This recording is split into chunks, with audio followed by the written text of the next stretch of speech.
They indicted Hillary Clinton, and she's not president of the United States because of the misconduct that Judicial Watch caught her in with her email scandal. But the scandal of our generation is what's going on with the targeting of President Trump. This is part of a conspiracy to deprive President Trump of his civil rights under color of law, and the next honest president should appoint a special counsel to figure out what went on here. To prosecute a former president without political motivation, it doesn't pass the smell test.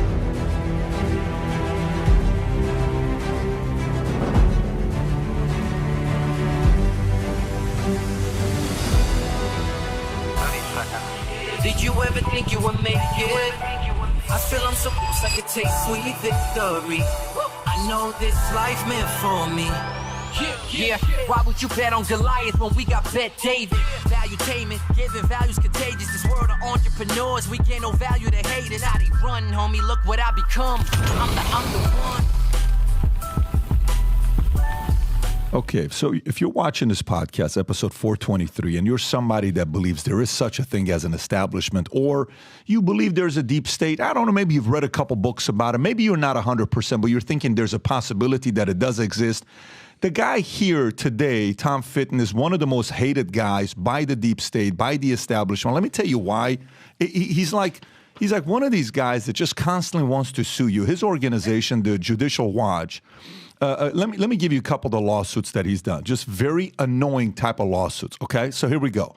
Filed for records related to the death of Tafari Campbell. If you remember who that was, he was the chef for Obama's, when, he was a swimmer, but 3 feet deep, he died and all this stuff, and everybody wanted to know what happened there. Obviously, no one's talking about it now. He's the guy.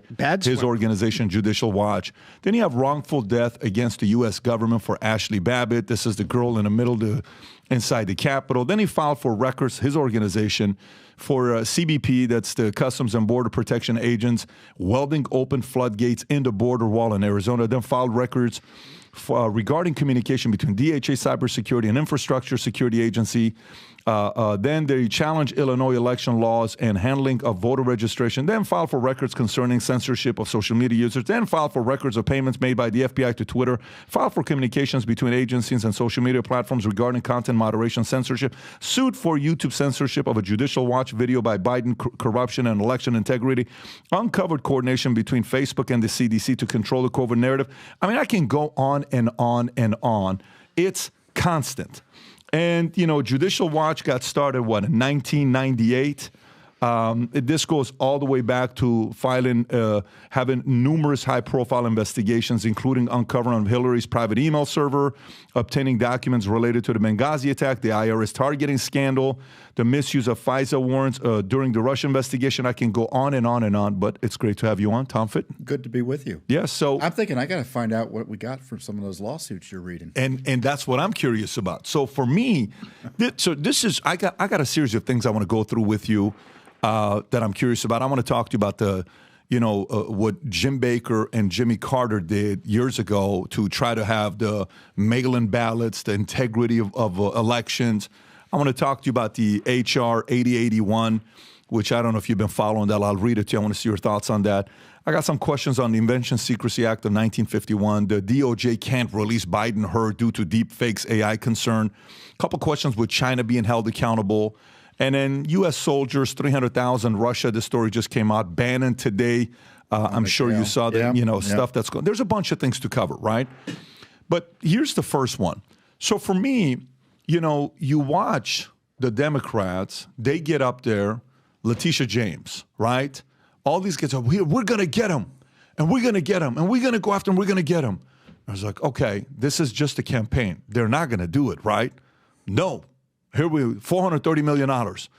E. Jean Carroll, $83 million. What the fuck is $383 million. And 34 convicted felony. Holy shit. Everything they're saying, they're following with their threats. On the other side, Republicans file a lawsuit. We're going to get them. Nothing happens, right? Why do you think, whether it's true, Tom, or if it's a reputation and an impression being made that the Dems, they follow through with their threats, the Republicans do not follow through with their threats? Why do you think that reputation is being built today? Well, I don't think the Republicans do much in the way of even threatening. So I don't think there's much they're promising that they need to be held accountable for, because they don't really promise to do anything. There's not oh, we're looking at impeachment, we're considering impeachment. They're not promising to impeach. And of course, they're not probably going to. There's an old book title that I like. You can trust the communists to be communists. And, when your enemies tell you what you're going to do, you should pay attention to it, especially if they've got a record of actually following through. And Republicans, or too many Republicans, but the number of Republicans who I think fully understand this is disturbingly small, engage in a lot of fear-based decision-making. They don't like scandal politics. They think it's a loser for them politically. And the target is someone that they don't really like that much, and that's President Trump. And so they were willing to see him abused and punished like no other politician in American history has been. And even as he's facing literally going to jail, there's still this muted response to it that to me is inappropriate, because I think, we've had political prosecutions in the past. I mean, it happens but we never had this kind of general embrace of targeting a candidate or a politician like Trump by the Justice Department and Democratic Party allies in Georgia and New York. And that's never happened before. And it's kind of a brazen attack on the opposition. I mean, these investigations of Trump have led to them investigating the fundraising operations of the Republicans. In multiple battleground states, they're trying to imprison those who question the election. And if the new rule is that we're going to act like Putin's Russia or Xi in China, that means the end of the republic, practically speaking. And I kind of worry that if it doesn't matter who wins, but unless we right the ship, we'll be kind of a zombie constitutional republic where we've got these kind of, oh, yeah, we've got this Constitution. We have these alleged civil rights that protect us and due process and all the Bill of Rights, but they're not enforced if you're of the wrong political party or you're outside the narrative that the communist left are pushing. So let me ask, Rob, we can hear you, by the way, that you're listening to it. It comes to us as well. Yeah, if you can, Lord, a little bit. To me, you know how there's forgive and forget, okay? Okay. Let's not, I think the Republican Party forgives but doesn't forget. But I think the Democratic Party doesn't forgive and doesn't forget, okay? My opinion, okay? So on one end, it's kind of like, well, listen, if you get elected, should you go after them for what they did to you? No, we should just let it go, and we should just move on, and we should try to bring the Constitution together. Hopefully, that'll set an example to the other side to, when it comes down to their term, to be, let's forgive each other and let's move on. Let's make America a better place and let's be more united than divided, right? Like when you think about the thing, the election fraud that Jimmy Carter believed that the more, mail-in ballots there's more possibility for fraud. This is many, many years ago that him and Jim Baker being the guy on the right who was a heavyweight guy. Big time Mr. Republican. Yeah. That's right. I don't know if you read his book, phenomenal book, but I watched James Comey before Trump became a convicted felon. They interviewed him, and they said, "So, Mr. Comey, do you think what do you think is going to happen with Trump? You think the judge is actually come out and he's going to be a convicted felon?" And Comey says, "Yes, I actually think it will." So I'm like, he actually thinks he will. Yes, he will, because at that time the country was 50-50. There's no way they're going to say he's a convicted felon. Boom, Comey was right. Yesterday, Comey's being interviewed by Rob. If you have the clip from the part that I want, I don't know if you have it on the big clip. Play this clip. Is this the exact same one, Rob, that we showed earlier today? The shorter version. At the end of it. No, let me go find that. You know which one I'm talking about? I do. This is the first clip that we played where they talk about Trump bagging. I want the one. Got it. The one that you found all the way at the end, where Comey's being asked, "Do you think Trump will go to jail?" Right? And the person asking a question, what's her name? Every time I forget her name. Caitlin Collins. You know who she is. She's the one that the CNN debate. Yeah. And Comey's answer wasn't no, wasn't you don't do this. Because when they asked Manchin's like, no, there's no way he's going to go to jail. There's no way they're going to sentence him. There's no way they're going to do anything like that. That's just not something to do. Manchin was, there's no way, right? Comey says something else. Rob, if you got to play the clip, okay? It was a little bit towards the end of it that you had it, Rob. Yeah, a little bit more. Right around there is when she starts asking and he gives the answer. Play the clip, we'll hear it. Find that the defendant had acted in contempt of the court's orders on multiple occasions. All of that will be part of the picture that the judge looks at to decide whether a message needs to be sent that involves jail. As a former FBI director, what's it like to see one of the major nominees of one of our parties, the presumptive nominee at this point, be a convicted felon? This isn't it, Rob. Go back If 20 you put it in seconds, 30 seconds. I really want to get Tom's feedback here. Play it right there. See if it's... I don't know. I would ordinarily say it's unlikely. Go back 10 seconds. You have it. Evidence to bring a case. Okay, right here. She's going to ask the question. Donald Trump, since, I've last seen you on CNN, has now become the first former president to become a convicted felon. There you go. You predicted before the verdict came down, as the jury was still deliberating, as the case was still being presented, that he could potentially be convicted. Do you believe it's likely that the judge will sentence him to jail in this situation? I don't know. I would ordinarily say it's unlikely in a white-collar offense of this sort, but this is a defendant who's begging for a jail term by taking a flamethrower not just to the judge, but to the entire process and the jury. A judge will take that very seriously into consideration in deciding whether to deter this person and to send a message more broadly. He needs to spend some time behind bars. You think Judge Merchan should take everything he said, he has called Judge Merchan a tyrant. He likened him to the devil. Every day before he walked into that courtroom, he said he was corrupt, baselessly.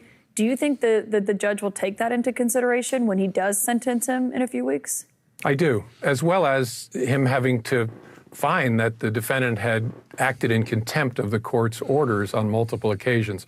All of that will be part of the picture that the judge looks at to decide whether a message needs to be sent that involves jail. Okay, pause it right there. So do you think Trump will be sentenced on July 11th? June 27th is the debate, July 11th is the sentencing, July 15th is RNC. Do you think he'll be sentenced to jail?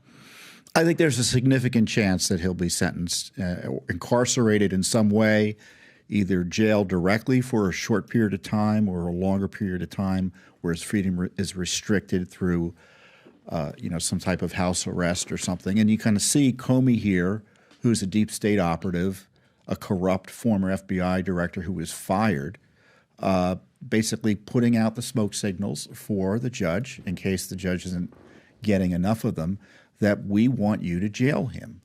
And this process is, and I kind of show you the catch-22 Trump is in, we're going to come up with a manufactured crime, deprive you of your due process rights, impose unprecedented gag orders that we know you're going to violate, and then punish you when you complain with jail. Not necessarily for the crimes, but for complaining about the process that led to this unprecedented and compromised so-called verdict. It's about as legitimate as the O.J. verdict was.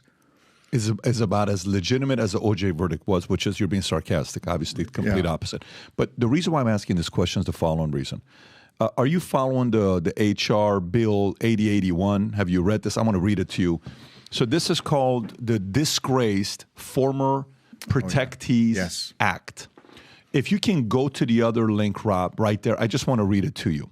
So this is April 19th, 2024, right? Which is 6 weeks ago. Ranking Member Thompson introduces legislation to ensure no Secret Service protection for convicted felons sentenced to prison. Who's he talking about? There's no way they're talking about a president here, right? So let me continue. Today, Representative Benny Thompson, ranking member of the Committee on Homeland Security, introduced a Denying Infinite Security and Government Resources Allocated Toward Convicted and Extremely Dishonorable Former Protectees Act, or the Disgraced Former Protectees Act. What are they talking about? This legislation would reform the U.S. Secret Service protective mission by automatically terminating Secret Service protection for those who have been sentenced to prison, keyword, sentenced to prison, following conviction for a federal or state felony, very specific who they're targeting, clarifying that prison authorities would be responsible for the protection of all inmates regardless of previous Secret Service protection. Here's the key sentence. Unfortunately, current law doesn't anticipate how Secret Service protection would impact the felony prison sentence of a protectee, even a former president. Okay, this legislation was co-sponsored by Representative Troy A. Carter, Barbara Lee, Frederica Wilson, Yvette Clark, Bonnie Watson-Coleman, Jasmine Crockett, Joyce Beatty, and Steve Cohen. So, as a regular person who's not in this space, I'm not a lawyer, I don't have Judicial Watch, I'm not involved in politics, I'm a guy that's been a financial services businessman, but I read contracts, and we have different types of things that we have to go through. The way I read this, if I was to say the opposition is evil, how would they set it up? We've tried character assassination. We've tried trying to take all your money away. We've tried putting a gag order on you that you can't campaign and have all these audiences coming up to you. We've tried silencing you. We've tried demonizing you. We've tried painting you as a convicted felon. We already have a mugshot of you. We've sold to the entire country that you are a criminal is what we're selling you. None of this shit is working. You just raised a couple $100 million based on the $70 million from small money, another 150, 130, $200 million from big money that people are coming towards your side. Yep. There's only one thing we got left. We can't provide them protection. So guess what we're going to do? Let them debate June 27th. July 11th, we're going to sentence him to prison. Then this is in effect, depending on how fast they can apply this. Now he's not got protection. Then it's a free-for-all on what happens there.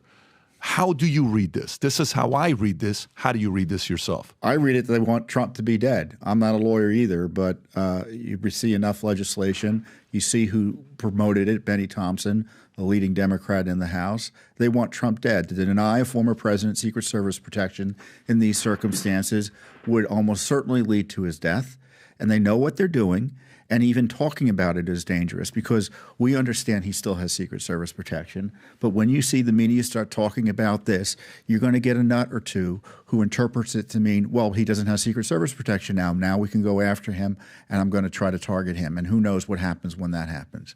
And it highlights to me that not all leftists or liberal Democrats or Democratic Party members or whatever are communists. But they've embraced communist means to achieve their political ends. They're allied with them in terms of the street actors. And now, again, this is something that Putin would clearly understand as a technique to ensure his political opponent is killed in prison. They want to send Trump to Rikers with no Secret Service protection. What serious person would think that would result in anything other than the tragic death of President Trump? Terrible times we're in. But how is it that if the way the Constitution was set up and the way our founding fathers created America, with the Supreme Court, with any of that stuff, would allow this to even progress to this levels? How does our system, our current system, allow for this to happen? Our judicial system, especially with respect to Trump, is broken. They've allowed abuse that's never really happened before. The only check thus far, and it's not been a reliable one, but it's been a significant one, is the Supreme Court. And that's why the Supreme Court's under a vicious attack by the left. They're targeting conservative justices, their families and such. And in the end, that's the most reliable vehicle for protecting Trump from these abuses. Because right now, this train's left the station. You never want to be a defendant in a state court. And typically, it's hard to kind of get off that train until the process ends and you're incarcerated. And so what the challenge for President Trump and his legal team, in my view, is figuring out a way for the feds to get involved, the federal courts, ultimately the Supreme Court, to say in response to you, we're not doing this. It's obviously it was obvious the deficiencies in this court process up in New York made this whole process unconstitutional, designed to interfere in the election. Whatever the argument is, have the Supreme Court step in and stop this notion that Judge Merchant can run our federal election by constraining the president, President Trump, and his campaign. He's still under the gag order. So Judge Merchant's still running the campaign. President Trump can't speak forcefully about these issues, even though he is speaking forcefully, not as much as he could, and his campaign's being restricted. I mean, our system, it doesn't contemplate a state court judge managing a campaign like that. He was a political hostage for 6 weeks up there, as far as I'm concerned. Patrick, the election already is compromised. It already is compromised. And the question is, will the outcome in November be sufficient in a way that people are reassured that the election's been fixed and that the right person won in the circumstances that we're facing? And if Trump loses, many people are rightly going to say, well, they had their thumb on the scale, so it's no surprise. If you think, as an enemy, as a competitor, you sometimes have to sit there and think about the moves your opponent and your enemy is going to make. And you have to go from fair play to gray area to dark to deception, right?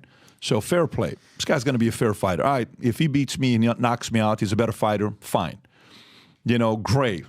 He may throw sand on my face and then boom, try to get me not to see, and then that's how he's going to beat me. It's a little gray, but okay, fine. Dark. He's going to pull out a knife. Deceptive. There's a guy behind me that's going to, he's not even going to fight me. He's going to kill me way before I get there, right? Let's go to putting fair play out, because we know that's not going to be the case, right? Go to gray, dark, and deceptive. What tools, what weapons, what methods that are left that hasn't yet been used can the opponent still use the next 4.5 months on the president?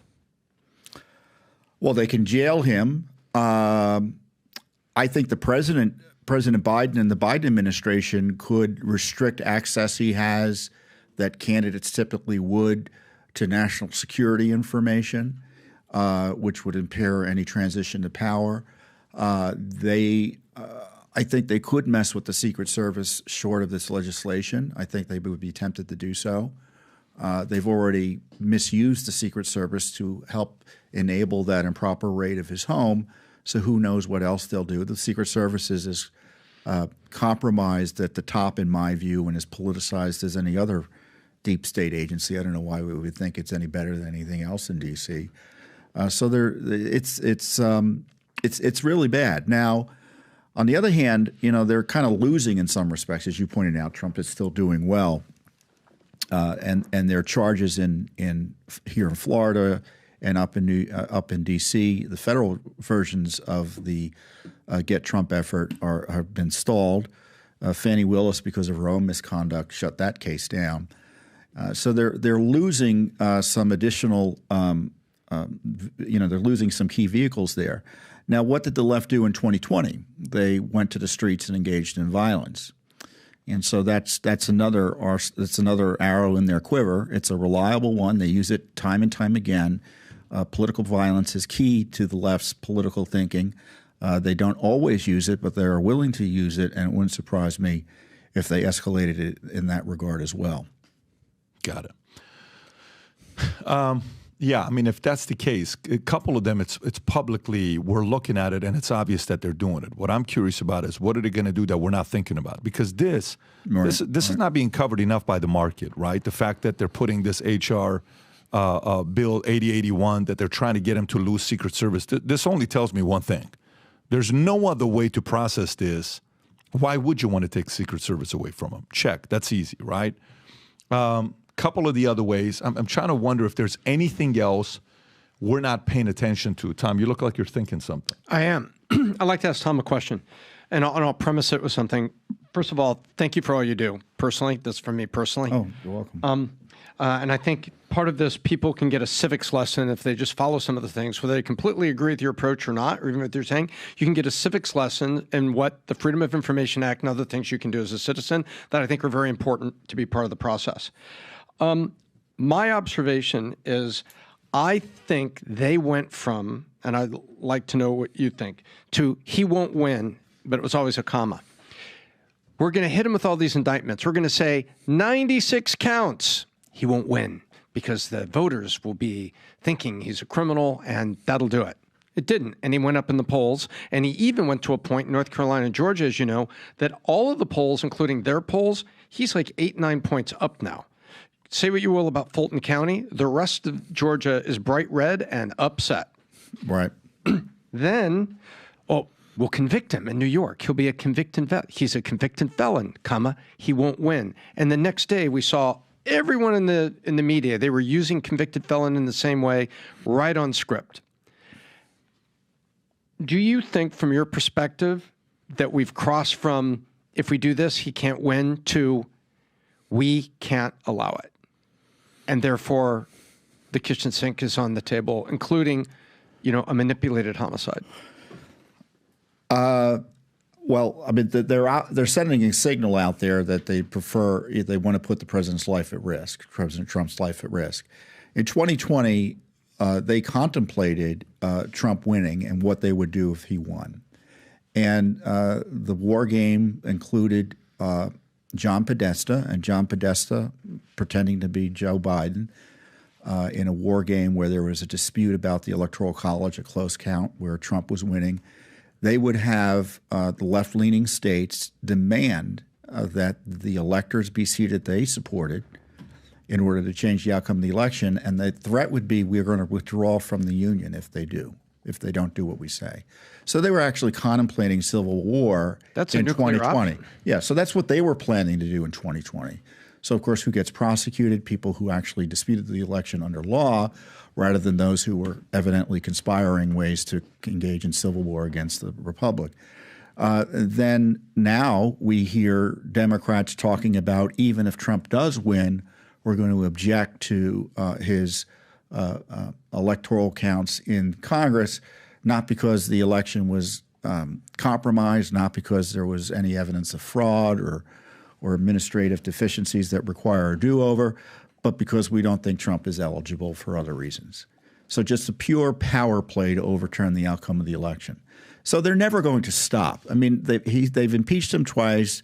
They're trying to jail him. They want him dead. And they're telling us what they're planning to do. They're talking about figuring out what to do in January if Trump wins. And you can bet there'll be more efforts to impeach him. They'll probably target his family more directly.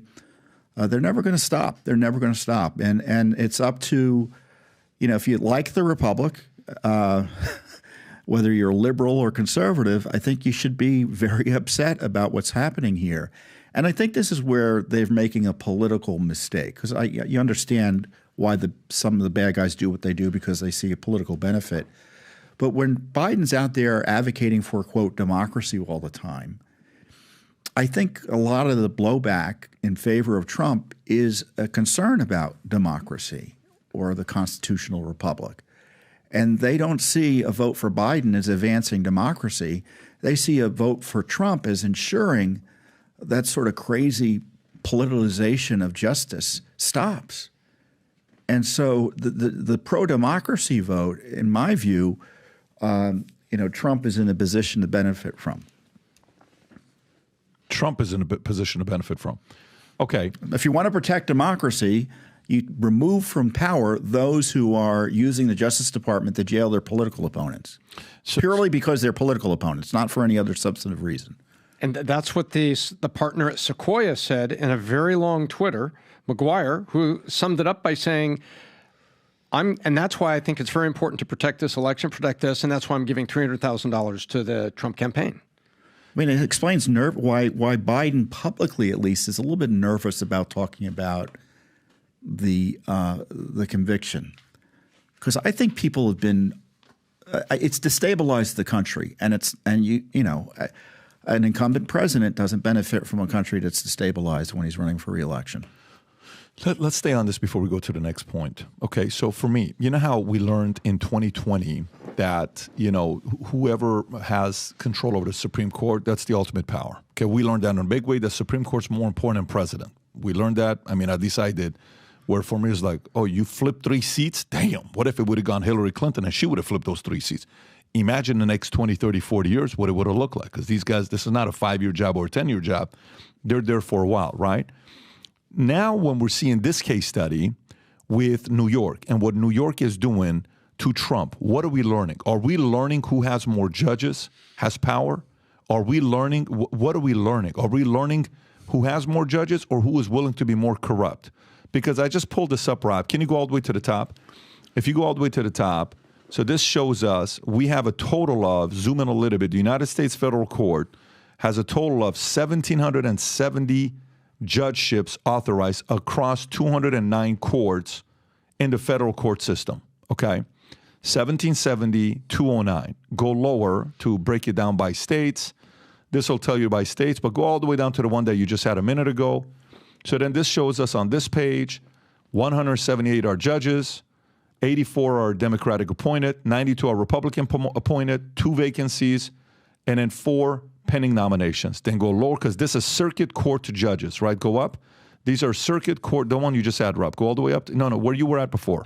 At the top, it says current U.S. Circuit Court judges, top left, right there. Yeah. So then if we go a little lower, then we'll see numbers. Go lower, Rob, to the next one with numbers. Keep going, keep going, keep going. Here is now total judges, 678 by state. Democratically appointed, 363. Republican appointed, 272. Vacant, 44. Pending nominations, 26. Are we learning that the number of judges also appointed, prevents it? Because I just don't want to see this happen again in the future where somebody uses their power to bully the other side and Republicans are almost feeling helpless. It's like, we can't do nothing right now. So Republicans, there's a part of them that's like, man, I'm glad he's going through this because I want him to be gone. What role does this play to prevent this again happening in the future? Or, no, this really doesn't matter. If they want to do it again in the future, they can do it again. Well, they see judges as an impediment to what they want to do. That's why, as I said earlier, they're attacking the Supreme Court. So unless their folks are in control of it, they see the judiciary as an impediment. So they at least believe that the person appointing the judges matters in terms of their politics. And typically, the Trump judges have tended to be a bit more fair and understanding of the president's concerns. It hasn't been perfect. I mean, many of the judges up in D.C. are Republican appointed, and they've been treating the January 6th defendants miserably. And they fully have embraced the left-wing narrative about January 6th. So the fact that they're Republican isn't a perfect measure of how they'll follow in terms of the rule, what they'll do in terms of the rule of law, but it's a reasonable indicator. Judge Bork had a great book, the late Judge Bork, who failed to become a Supreme Court justice. And I think the title was The Tempting of America. And he said that, the problem with the judicial power, you don't want judges who get up there of either side who see their power and they are tempted politically to get to the right result.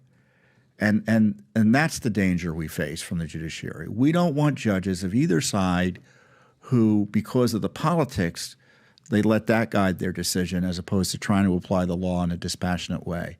Now, is there a perfect way of getting that, of ensuring that's always the case? No. But in the case of Judge Merchan, who gave a donation to Joe Biden and other Democrat anti-Trump organizations, I mean, that's kind of like an easy call. He should be nowhere near that case.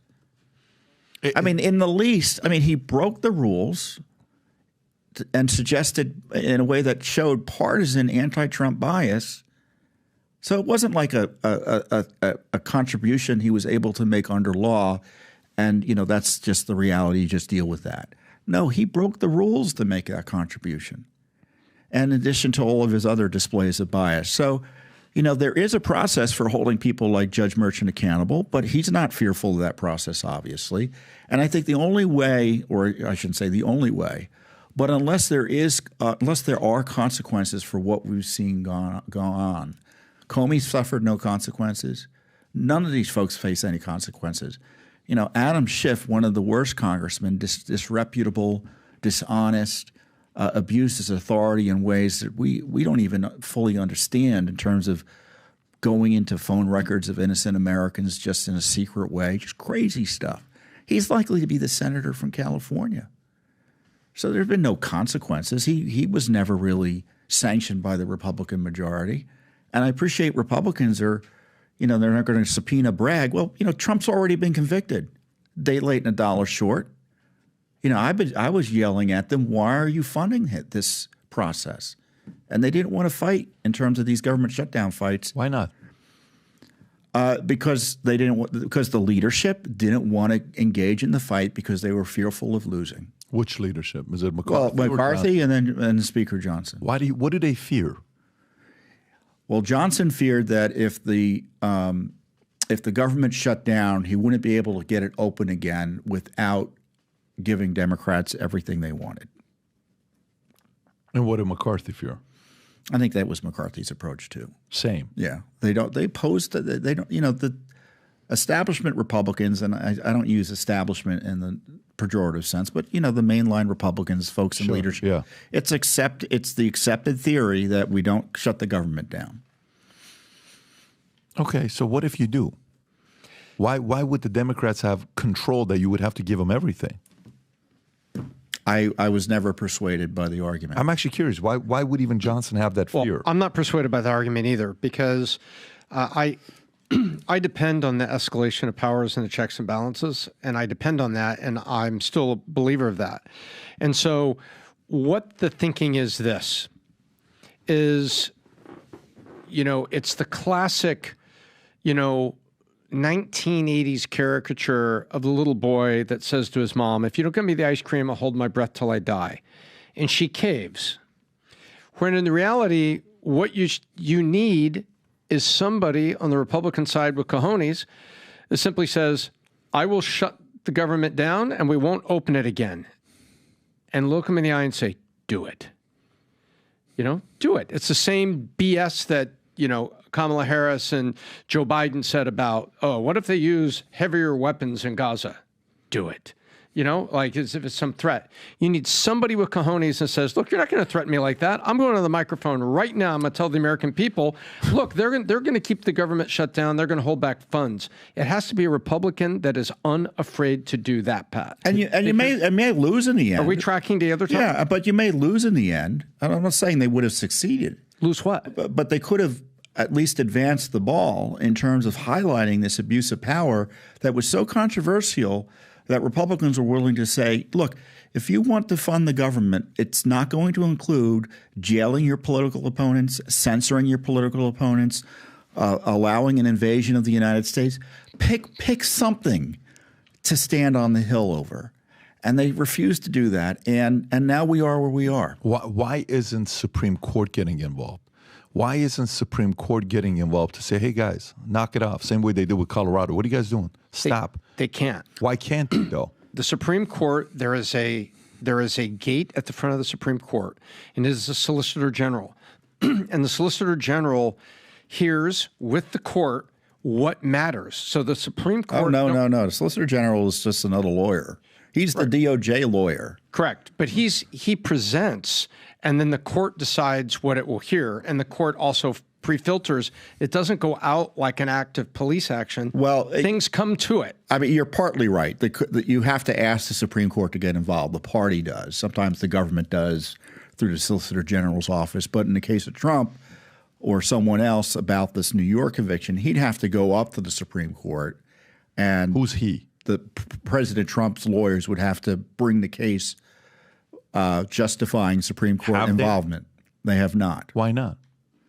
I don't know what their thinking is. I mean, my suspicion is the challenge. Now, I'm not a lawyer, but I kind of am generally familiar with the arguments here. Is the Supreme Court rarely gets involved in state prosecutions until they're concluded.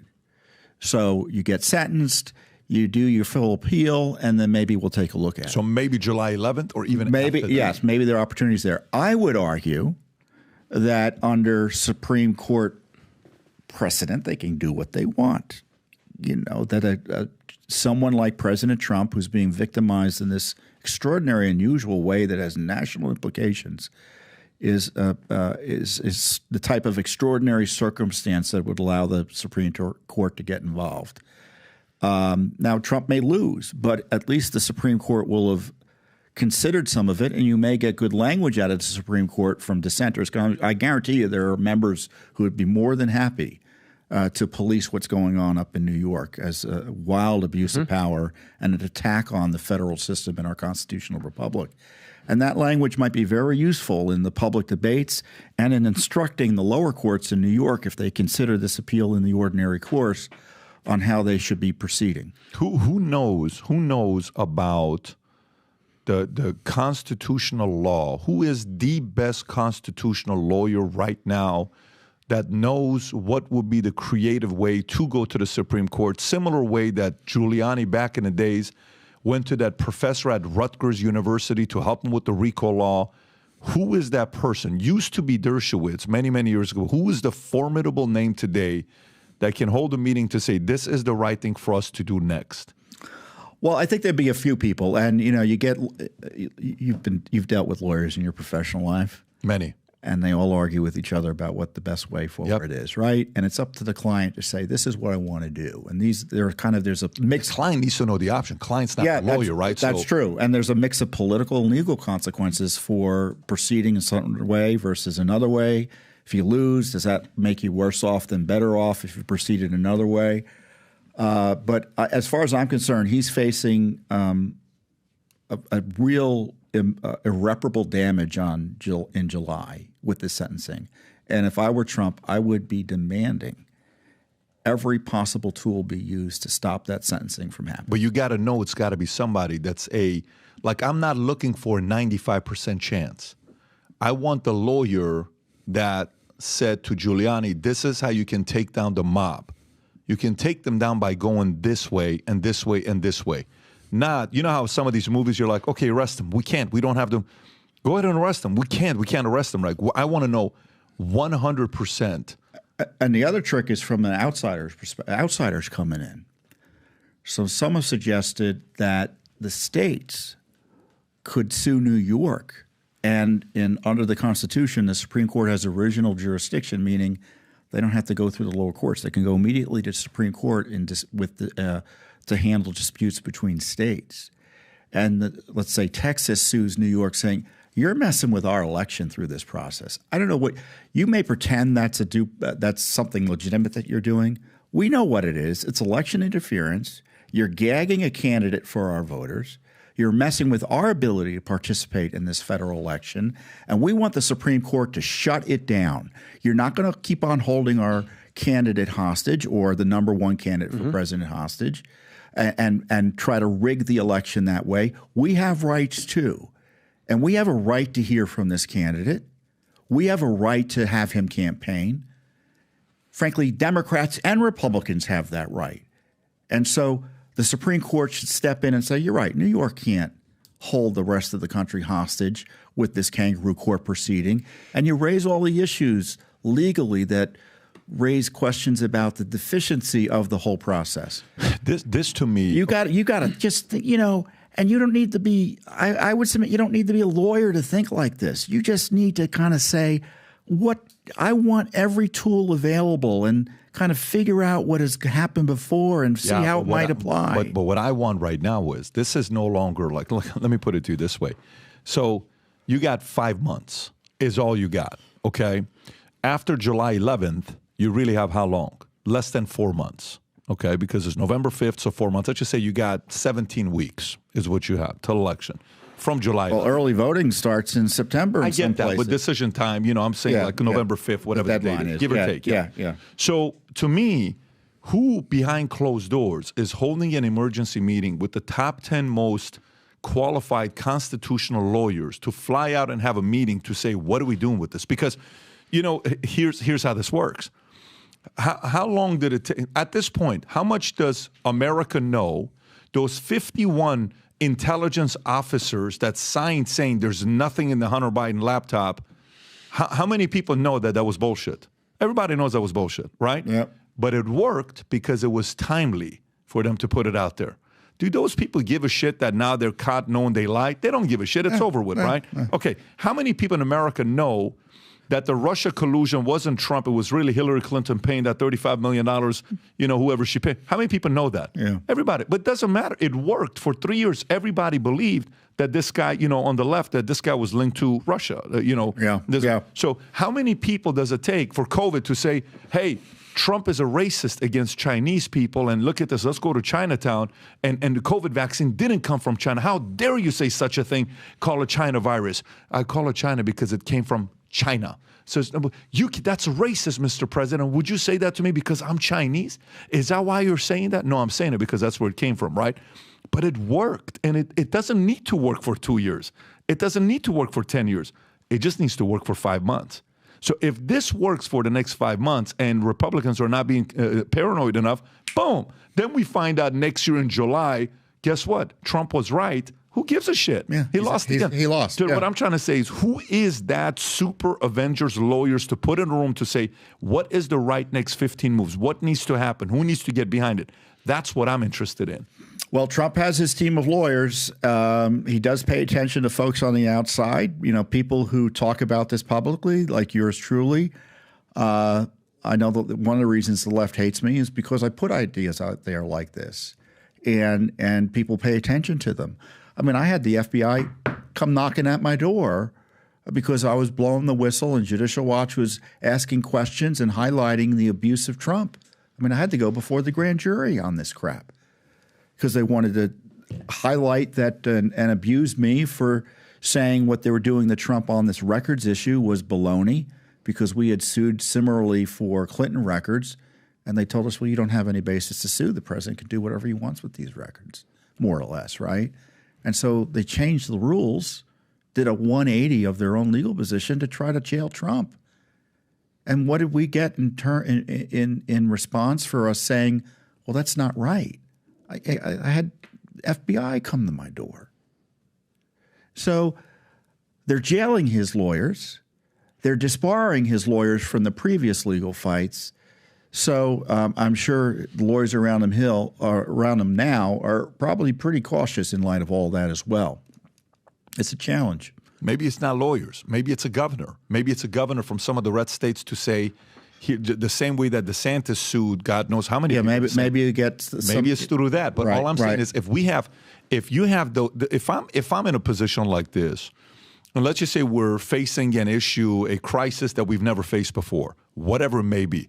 Department of Insurance. I'm in the financial industry. Okay. There was this lady that was a lawyer in San Francisco. Do you remember her? She would pick up my calls at 5 o'clock in the morning while she's on vacation in Hawaii because we paid her $1,200 an hour. I don't know if you remember her or not. I don't want to say the law firm she was with. But guess what? Anytime we would go through something that we had to really, really, really 100% find out what the legal ramification was by the states, because we're in 49, 50 states, so I have to deal with different legalities based on these states. Right. I could get all the lawyers on, set up a Zoom, let everybody debate each other. No, that's not true, actually, according to such and such. Okay, what do you mean by that? So what do you have? No, it's actually not. Let me tell you what happened 3 years ago. No, both of you guys are wrong. And then based on that, so I want those 10 people in the room ASAP. And then based on those 10 people, is it better for us to use lawyers to go? Is it better for us to use a governor from a state to go? Who are the short list of governors for them to come together and sue New York? What does that look like? Because this right here makes a big portion of American voters sit there and say, hey, if you can do this to this guy, you can do it to another person. Does the election really matter? It probably scares the shit out of some people who want to run for office. Who the hell today, think about it, say right now you're a conservative, you're a capitalist, you're a business owner, and you love America that one day you would think about running for office. Who in the right mind is inspired to run for office? And typically the people that you want to run for office are the ones that don't want to run for office. Well, this is probably pushing those guys away even more, unless if somebody comes down and says, you're protected by the Constitution and the law, here's why. Don't worry about it. But I feel the urgency on the right is like, don't worry about it. No, you got to roll. So I don't know. I just don't see urgency there. Maybe it's happening. I'm not aware of it. Well, you and I share the same type of approach, and I've always had urgency about these issues. And I remember after Trump left office, I got a call from a reporter, and they said, well, essentially there are all these former DOJ people complaining about my distracting Trump when he was in office with these ideas I had about legal issues and policy issues. And they just hated it because, he would find out about something from me directly or indirectly, and the Justice Department, just hated the idea that someone like Tom Fitton or Judicial Watch had any influence.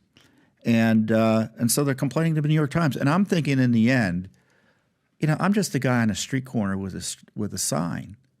And these are the top officials of the Justice Department complaining that I was causing trouble for them. But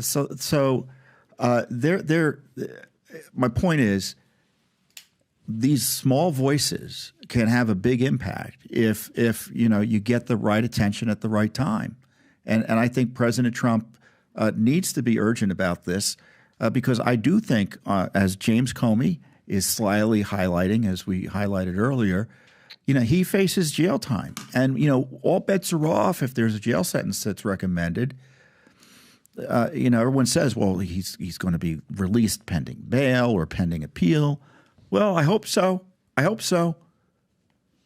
tell you, if it were me, I'd be thinking, how can I avoid even having to worry about that on day one, on that day? Is there anything I can do in the meantime to derail the sentencing through federal court intervention or getting the states to intervene or something like that? And I just don't. I tell you, a lawyer that tells you, don't worry, the Supreme Court will overturn your conviction that's sending you to jail. I mean, to me, that's a loser approach. It's a slow approach. It's a loser approach. Yeah, right. It presumes you've planning to lose is the Republican way, and I reject that. Yeah, to me, Trump gives me the vibes of a very urgent guy who asks, what do you think? He gives me the vibes of what do you think? And then he makes the final decision at the end of the day. But I think he's the type of guy that calls 5 different random people saying, hey, what do you think about what just happened? Yeah. What do you think is this? Yeah. I think it's like that. And this is not like I'm telling it based on experience. I'm just assuming that I may be fully wrong. I wrote a few things down. This is what I just wrote down. Okay.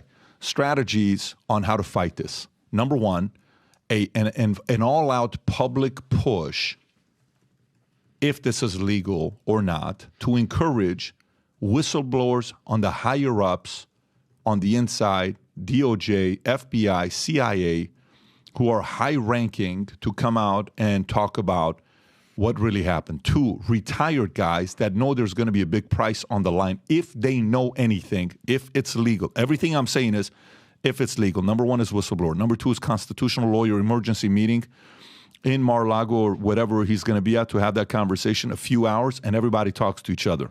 Number 3 is getting the usage of governors, House, Senate. Number 4 is using WTP, we the people, to rally behind something. Number 6 is a massive method of how, remember back in the days in 1985 when we did the We Are the World, or even Africa when we raised the money. Yeah, and there was this massive Live Aid. That's right, the Band-Aid, right? Let them know it's Christmas time, that song in the next, So maybe a full-on type of a model with 5 million people live on a platform for you to raise $1 billion in a day where you have those kinds of resources. I think there's got to be some kind of hey guys, you ain't got a lot of time. So to me, it drives me insane that they're moving like politicians instead of moving like entrepreneurs, where the urgency's got to be a little bit higher. I don't know. Again, all of this stuff I'm saying right now, maybe some of it is in full effect, but to me, I want the American voter to think, believe, trust that our system is built so perfectly by our founding fathers that one cannot use the method to go after the opponent like Russia, Iran, other countries have done, that is not acceptable in America, and we make an example of it. Go compete equally, beat them, not the way we're doing it today. If that trust goes down like it is right now, trust in government, trust in CIA, trust in media, trust in all of that, that's actually not good for it to be that low of a trust. We need to be a little bit higher than what we are today. Not 100%, but definitely not 23, 27%, which is where we are today. That's horrible. That's a way of you saying you don't believe in the Constitution because the people that are running it right now are going based on the laws that was written 250 years ago. 248 years ago, whatever the timeline is. So makes me feel very uncomfortable that those laws, Supreme Court and some of these other guys can't come in and say, guys, you're crossing the line here. Makes me a little bit uncomfortable. Tom, you want to say something? I'm agreeing with Tom. I think the Republicans are playing to lose here, and it scares the hell out of me because you're exactly correct. Because right now, we already saw that they went with a judge that was conflicted. Somebody from we know the name, from the Biden Department of Justice suddenly appears in the district attorney's office in New York. I mean, you look at all these things that they went with, and then everything from the jury instructions to how he parsed the arguments for deliberation, and the judge really had a thumb on scale manipulating that. They're not playing by the rules. So there's the headline, folks. Whether you call those big rules or little rules, they're not playing by the rules. Now we're waiting for the sentencing, and once again, the Republicans leaning back. Well, and this is absolutely what I've seen. Well, it's a white-collar crime. There's no jail time in New York for that. It doesn't happen. This is a first offense of a Class E felony, which is Class E, which is pronounced barely a felony. That's the joke that they use in the DA's office in New York. I didn't make that up. Class E, barely a felony. In other words, it's not really a felony. No jail time for this. It just doesn't happen. Now, if it is reporting dates for these things that are even worse than this, for Class D, Class C felony, reporting dates is usually 3 to 5 months, and they pull your passport. In other words, okay, you will serve 9 months in New York prison. You have 90 days to report. Give me your passport. That happens all the time. Or you're now under house arrest. And by the way, for the 90 days, here's your ankle bracelet. You have to check in. It's going to call your phone. You have to check in. Or it's merely, okay, this is 90 days, but it's a suspended sentence, and you're on probation for 3 years. And I feel like, by the way, what I just outlined, this is the normal way it works. But this is Republicans assuming it's going to be the normal way it works. It's not. They're bending it. I fully anticipate that what you heard Comey doing, and I heard the phrase smoke signals, that's what he's doing. He is sending smoke signals to the judge. It worries me that the Republicans are sitting back saying, white collar, first offense, Class C felony, no jail time. Oh, it'll be 3 to 5 months. He can still do presidential debates, win the election. Tom, I agree with you. Why aren't they going down the list and getting a team in place? If you don't have, like, for example, we have a code of honor in our company, okay? If I cross the code of honor, okay, what can you do to come to me? Hey, Pat, I want you to read number 13. What is it? Just read it. Okay? That's exactly what you're doing. Not tolerable. Do you know what we wrote in our Constitution that'll happen if you cross the line with 13? What's that? It's grounds for termination. That's where you are right now. Do you want to continue this behavior? Or what do you want to do? Because I can bring this up to the board. Then I back off and I say, holy shit, he's right. So then I can either go behind closed doors and manipulate and play more games to make your life a living hell. Then you get to go and say, hey, guys, committee, I wasn't going to bring this up. This is the third time he's done it. I think it's time we got to make a decision to vote and fire this guy. I tried to have a conversation, went behind my back, started lobbying. But guess now what? We're at the board. This gives everyone confidence. You write a living trust. You do estate planning. You put a nuptial agreement in place. What does that say? Here's what you agreed on. You sign it. Lawyers witness everything. There needs to be confidence in this in America today. This minimizes confidence in this unless if there's proper methods of holding the opposition accountable, which they're not doing today. Again, if they do it on November 6th, no one gives a shit. This needs to happen pre-November 5th for it to have its weight. That's all I'm talking about. My only concern is that. And it's not a question of Trump should win. Okay, that's a political argument. The argument is, should our elections be manipulated and rigged by interference from political officials in the Justice Department, elected politicians in New York, Letitia James Bragg, Biden donor masquerading as an ethical judge? And the answer is no. I mean, if I want folks to win free and fair, and that's at this point, no one can be assured that's going to happen in November, unfortunately, because of this election interference. Now, the courts can mitigate that, as we're talking about, but you know that as you highlight, the time window is shrinking fast, and I'd be very nervous about July 11th, resulting in an irreparable disruption of our election. What would happen if they do? Say it's July 11th, debate's done, Trump crushes it. Everything on the internet, June 27th, is going viral, even though they can mute him. There's plenty of clips that are going viral all over the country. And we know that's what's going to happen. On Insta, on X, on YouTube, everywhere. They can't stop that. Polls move another 1.5 points. Okay. Then, fast forward, 14 days later, 16 days later, boom. He is, prison, sentencing. He's going to jail. What happens to America then? I think it's disruptive. I think the left is going to look for ways to engage in violence. And even objections, honorable objections, First Amendment-based objections to this, either through protests and such, is going to be met with leftist violence. And, of course, I think they blame the right for it. Yeah, but I don't even know if the right's going to protest. I mean, the conservatives generally don't protest about stuff. I mean, arguably there should have been protests, all through the trial, but it wasn't terribly there. It wasn't much there. I wouldn't do physical protesting today. My protesting would be in a very different way. My protesting today would be the biggest live worldwide to show support. I would bring a lineup of 20, 30 people all to talk, with him being the closing speaker.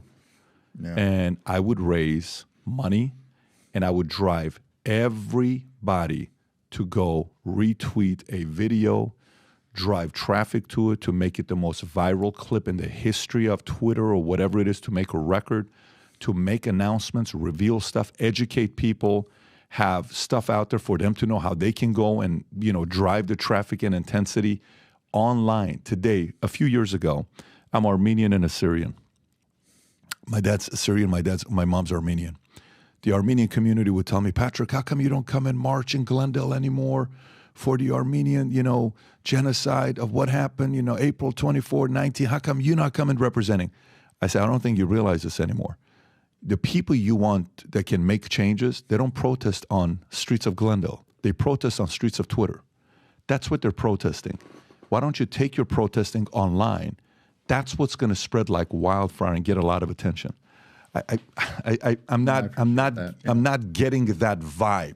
There needs to be a different kind of I'm not a campaign manager. I'm not involved. That's not my job.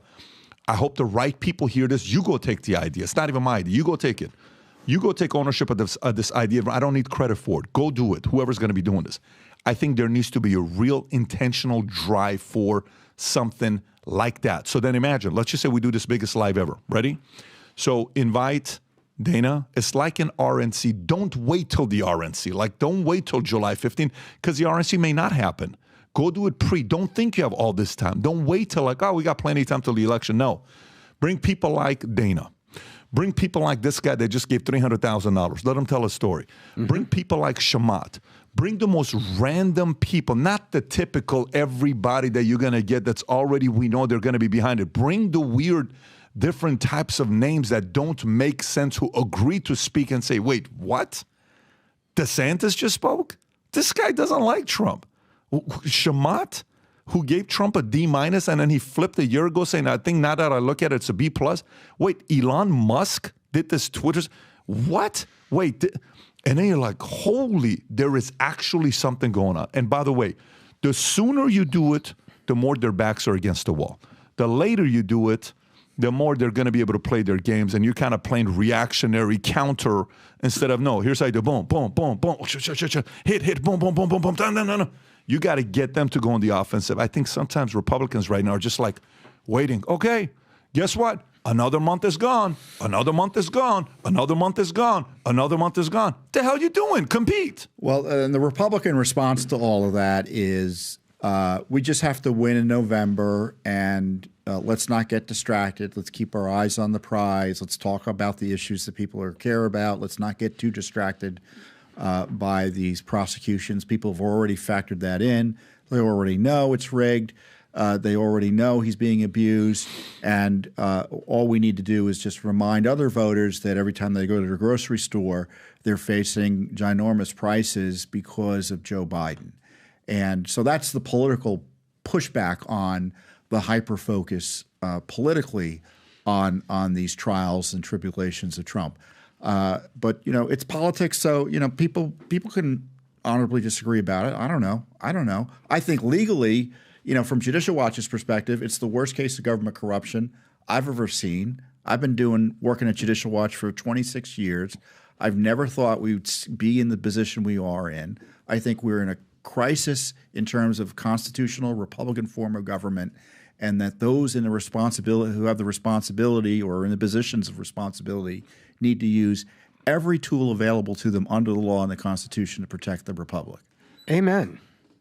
Yeah, and by the way, the people I'm talking to and challenging in my messaging isn't the Republican Party. I'm not waiting for those guys. They're not going to do it because they're too worried about, the people they're working with in D.C.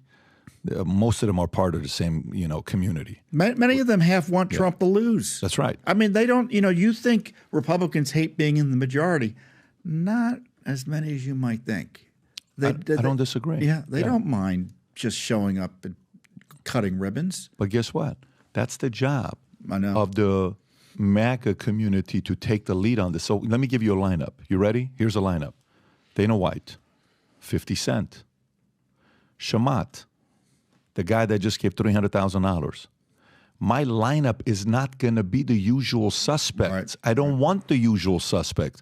I want the people to be like, wait a minute, who's this guy? This is the actor Tim Robbins? Wait, who? What? Clint? This seriously? Yeah, that's a kind of weird lineup. Yeah, so you're getting NBA players, NFL players, UFC fighters.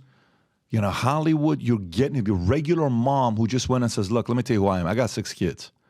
My husband and I got 2 jobs. He drives Uber at night.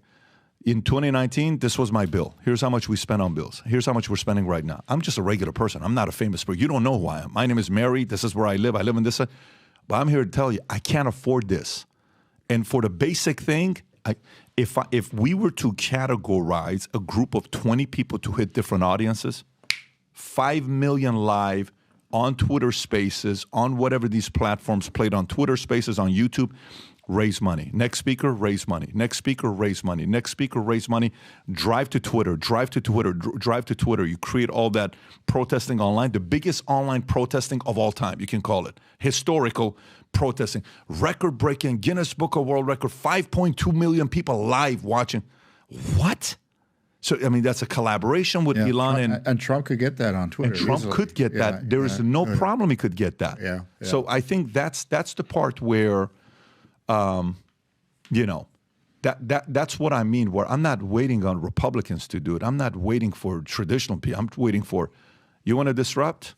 Go ahead and do this. See what happens. See what happens. See how the market reacts to it. I think it would be shocking to the other side, and it would scare the shit out of them to say, if you even think about July 11th, announcing this as this, let me tell you, here's what's going to happen. If you even, so you're forcing them to sentence him. You're forcing, go ahead and sentence him. See what happens. Go ahead and sentence him. You're playing offense the same way they are. Because the way they do it is, they play offense to make everybody walk on eggshells. I think Trump's prepared to go to jail. I mean, he said it. He said it, you know, repeatedly in the last few days. Just reading between the lines, and when he doesn't say he's ready to go to jail because he doesn't think he's going to go to jail. I think he thinks he's going to get sentenced to jail. Fearless. He's fearless. But I think he thinks he's going to get sentenced to jail. Remember, he's seen Merchant up close for 6 weeks, so he knows what he's about. Yeah, let's go to the next one. So, story comes out today. Judge orders Steve Bannon to report to prison on July 1st for contempt of Congress sentence. The former Trump advisor sentenced to 4 months in prison for refusing to comply with January 6th committee subpoenas, but it had been put on hold while he appealed. What do you think about this story? Well, it's a perfect example of the left punishing its enemies while protecting their friends. And it kind of, right now, there's a debate in the House about whether they're going to find Attorney General Merrick Garland, in contempt for withholding those audio tapes. And they found him in contempt at the committee level, but it's been weeks. There's been no vote. And I think there's been, because I understand it's a close, it's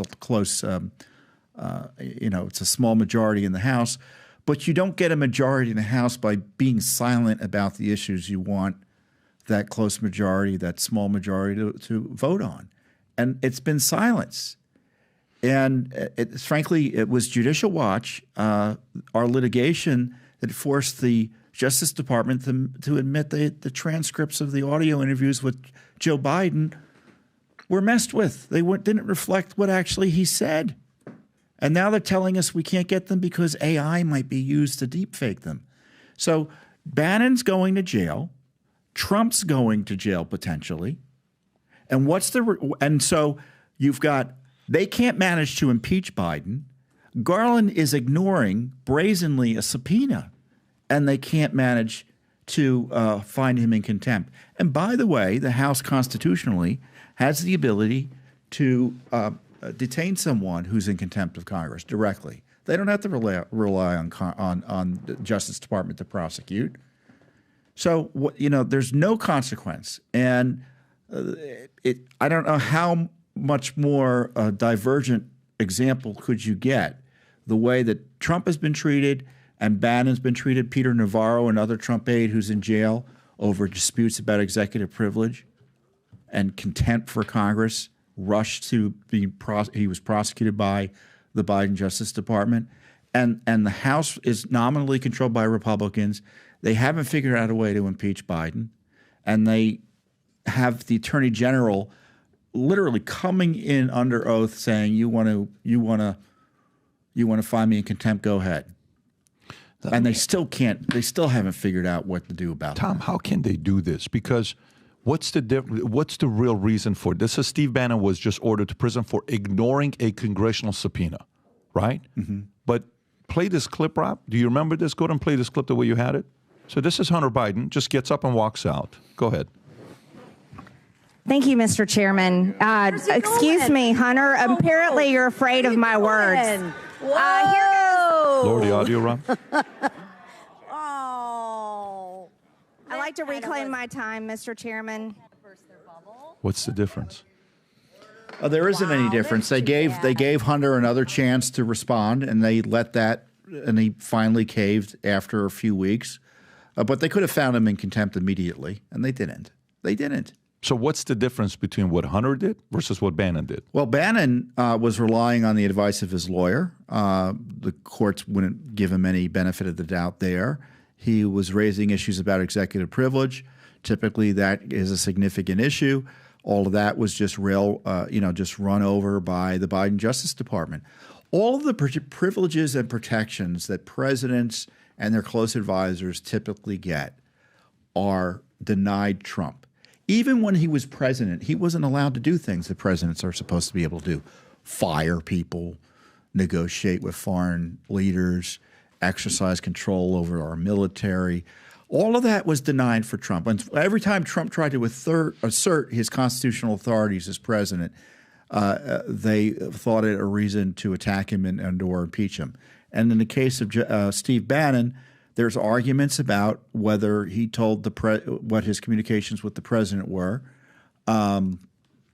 whether that was protected or not under the Constitution. And, so to me, that's like a good faith reason not to throw someone in jail for months.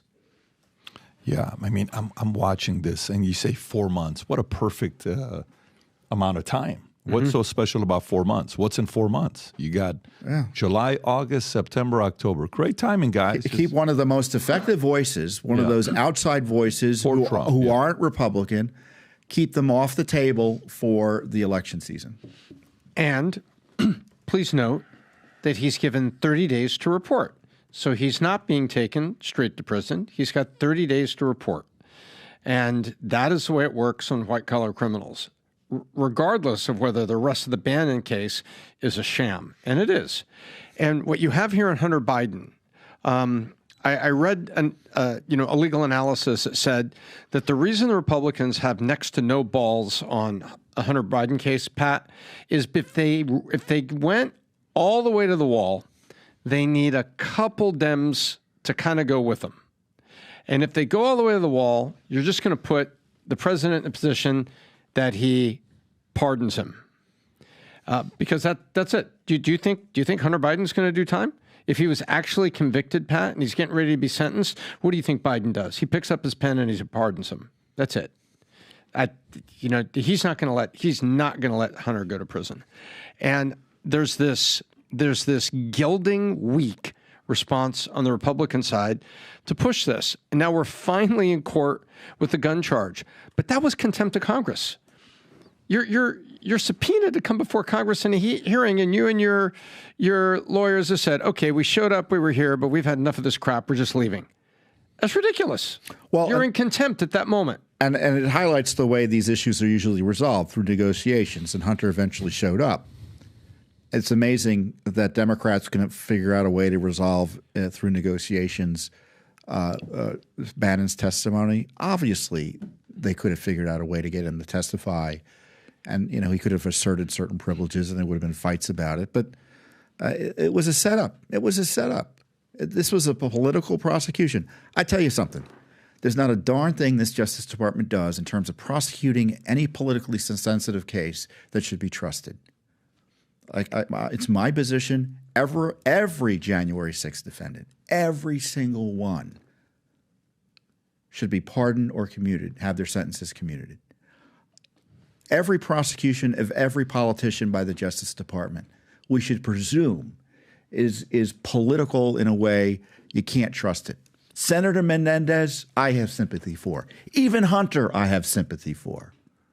I mean, you could run an argument that Hunter's being thrown under bus by the Biden Justice Department. They're doing these de minimis investigations, prosecutions. He could result in jail time, maybe, maybe not, all to protect Joe. And so there's nothing honest this Justice Department leadership does. And it's been compromised, and they don't deserve the benefit of the doubt. I agree with you. And on Menendez, you bring up something very, very interesting. I have always felt that Menendez, what they wanted to get him to is resign so that they could get somebody else appointed to a seat. That was my gut. Why? And I never thought that they actually wanted to put him on trial and create the precedent. Because think about it, if you prosecute successfully Menendez for all the things that he's been accused of, do you know what happens? You now have case law precedent that's going to apply to 537 other people in Washington that do the same thing before lunch every day. Well, and this is not accepting gifts and doing all of that. Yeah. It's the same thing. Putting the gifts in the name of your kids or in the wife's trust or then trading on the information. The same thing happens before lunch every day with everybody else there. And Menendez was particularly flamboyant on it and had a little bit of a big mouth and was a bit of an ass with his staff. And so enough people percolated up that this ended up in plain sight and they did something with it. But overall, the same thing. I don't think they wanted, I didn't think they wanted the precedent of this, Tom, because that precedent would kind of hang like a sword of Damocles over the heads of everybody else. But here we are. I'm not saying Menendez is an innocent man. I'm just saying the Justice Department can't be trusted to fairly prosecute him. I just don't trust the Justice Department. I agree with that as well. If I were the president coming in, I'd have a clean team look at all these political prosecutions in the least, especially for folks like Menendez, where there might be some evident guilt or criminality. But, who knows? Maybe they've denied him access to all the information he deserved as a defendant in the case.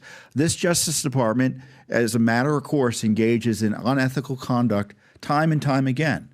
I mean, just look how Trump's been treated. Just look how Trump's been treated. Why would we presume they're treating people with less power any better? No, by the way, I think Menendez has some guilt. But my point is, I don't think what he's doing is any different from what the vast majority of the rest members of Congress are doing. Well, if he did what they say he did, I pray that not everyone's putting gold bars in their closet or wherever the heck. Well, I'll use the gold bar as a metaphor, but are there gifts from foreign lobbyists that aren't gold bars but are basically of the same value? Yeah, come on. Well, certainly Joe Biden is Senator Menendez, and he's a version of Menendez sitting there in the Oval Office, given all the evidence we have as to what he and his family was up to. Through 11 LLCs and sequential family gifts. So let me ask you this. You've sued Clintons a few times, right? Hillary Clinton, Judicial Watch, you guys have. How come with them nothing happens? They're around. There's no trouble. There is no scrutiny with the levels of pressures or anything that happened. They just keep going on. Everybody says, oh, my gosh, all this stuff. But there's so many rumors about what they did and this and this and that. But what happened? They're innocent. They're innocent. They're innocent. How come even with all the laws and the lawyers and everything that we have, nothing's happened to the Clintons? It's a challenge because I think the Justice Department – look, the Justice Department is not run by a disinterested civil service that's there just to enforce the law and apply the law. Are there people who believe that at the Justice Department? Of course, their good Lord. Yeah, that goes without saying. But in terms of the general direction of the Justice Department, it is run by Democrat liberals who place partisanship and ideology above the rule of law. And so it results in their friends being protected. In most cases, it's not a perfect analysis, and their enemies being targeted. It's the Obama way. I don't say there's a double standard of justice. I kind of jokingly say there's not a double standard of justice. I said there's one standard of justice. Go after your enemies and protect your friends. They're being perfectly consistent when they target Trump while protecting Hillary. Heck, the Hillary and the FBI, at the time they were targeting, at the time Hillary was supposedly under investigation for the emails and materials that Judicial Watch uncovered, they were collaborating on ways to destroy Trump, literally partnering. Her campaign was paying Chris Steele. At the same time, Chris Steele was getting paid by the FBI. It was a joint effort. And we're supposed to believe that the investigation into Hillary was legit. I don't even believe, people talk about retribution. I just want the government to work the way it's supposed to work. Does it mean that all these politicians that I think are corrupt get thrown away in jail? No, but it does mean that there's a serious criminal investigation of what they did. And we can't even get to that. We can't even get to that relatively low benchmark in the way the Justice Department is done. And this is what, Pat, he should do if he gets elected, Trump. He should appoint a special counsel, not allow the Justice Department to appoint a special counsel, because the Justice Department's got to be the target of a special counsel. Situate the person down here in Florida, give them all the resources that a special counsel needs through other agencies, and investigate the deprivation of his civil rights and the civil rights of other Americans under color of law by this collusive conspiracy involving the Biden administration, the Justice Department, the FBI, Fannie Willis, and all the rest up in New York. He should have special counsels that report to him doing these investigations, targeting the Justice Department to figure out their abuses and their collusion.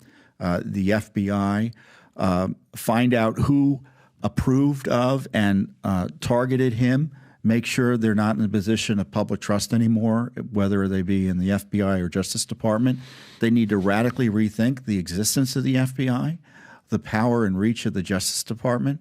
I remember talking to a senior official at the White House during the Trump administration. And he's the person isn't who you might think he is. It's in the terms of where he is politically with Trump. He's now known as an anti-Trumper. And he said to me, Tom, he goes, after this is all over, we got to think of a way to bring the Justice Department back into our government. Because they were seeing that the Justice Department thought they didn't really report to the president. Even his own appointees over there didn't think they reported to him, in the sense they would withhold information, refuse to do what they wanted them to do, even though it was lawful. And so we've got this kind of this rule of law crisis that's pretty grave, that goes beyond just the president, Trump being abused. We've got this bureaucracy that thinks it answers to nobody other than their Democratic friends and left-wing ideological allies. How long has it been like this? Well, if you ask Richard Nixon, he'd say since World War II. Yeah, I mean, one of my favorite guys, Stan Evans, a conservative activist. He's long passed away. His standard joke was he didn't like Nixon until Watergate. And to me, if you're Richard Nixon, he saw what Democrats were up to in the 60s with Lyndon Johnson and in the Kennedy administration and the casual corruption. And he ends up getting impeached and removed and forced to resign from office. He wasn't technically impeached, but he was about to be impeached, I guess. But, it's been a problem for a while. It's metastasized. It metastasized under Obama. It really did. Because they got these real hardcore leftists in positions of power in the Justice Department. And, I think Obama rigged the election in 2012 against Romney by getting the IRS to suppress the Tea Party. You can steal elections in plain sight other than through ballot stuffing. You can do it by suppressing stories like the Hunter Biden case or suppressing an entire political movement, the most important political movement in recent decades, the Tea Party movement. People say, what happened to the Tea Party movement in 2012? Because because it emerged in 2010, helped the Republicans take over Congress, and it disappeared in 2012. People said, well, what happened to it? Well, it was suppressed by Obama's IRS. Jack Smith and his gang were thinking of ways to prosecute those Tea Party groups. Same old in terms of the groups who are in these positions of power. And it's no surprise Jack Smith is back. That's wild. This is the Michelle Bachmann days, right? The Herman Cain, the 999, that's the era. I remember that. Let me go to the next story here. So as a person leading Judicial Watch since '98, one of the challenges that happened the last few years is with China. Who files a lawsuit? Is it the International Criminal Court to sue China to hold them accountable with, COVID? You're not hearing neither side talk too much about it. The only person that does is really RFK. This isn't something that neither Trump nor Biden are speaking too much about. Is it because maybe we could be held accountable for the way Fauci handled things? So maybe it may be a bad look for America because when you're going through discovery, the world may see that U.S. Fauci was actually directly involved with the help or gain of function. But what do you think is going to happen with us getting to the bottom of what the hell happened with COVID, which cost 200,000 businesses in America to shut down, which cost $13 trillion of wealth to be lost during that time in America? What do you think is going to happen with that? I think it's going to be found that our intelligence operations were very much aware of what the Chinese were doing with biological weapons research. And rather than shut it down, they thought one way to figure out what they were up to and manage it was to fund it and have a hand in what they were doing almost financially and literally. And people don't understand, Fauci had a person representing him in China. I mean, the NIAID had a woman, I think it was Dr. Ping Chen, who went around, visited the Wuhan lab. I mean, she was doing all this work. They all generally knew. And she was acting as a spy, it looked like, based on the documents we've uncovered. So there's little doubt that we should have known what the Chinese were up to. I mean, Fauci, one of these documents we just uncovered last year, I couldn't believe it. So the initial grant EcoHealth had for their China work, we want to create mutant coronaviruses. Mutant. It never occurred to me to call gain-of-function viruses mutant. But they did. They put it in the darn grant application materials. And so, that the consequence of that is that it was Fauci's agency that either maybe had provided money that directly resulted in the creation of coronavirus through this gain-of-function research, or gave them the expertise, which is gain-of-function research, to create other viruses. And and this is just rabbit speculation. I think it was. I don't think there's anything natural about COVID. I got it. There's nothing. No one. If you ever had COVID, no one's had anything like it before. There's nothing natural about it. And I think it got out in China. And the Chinese, the intel people, their military people, thought it was a happy accident. Let's see what happens. Let's see what happens. And the Chinese had an in with Fauci. We had documents. WHO. We're going to praise everyone for responding to COVID. Please take note of the special praise for China. Fauci says, okay. China, we send people over.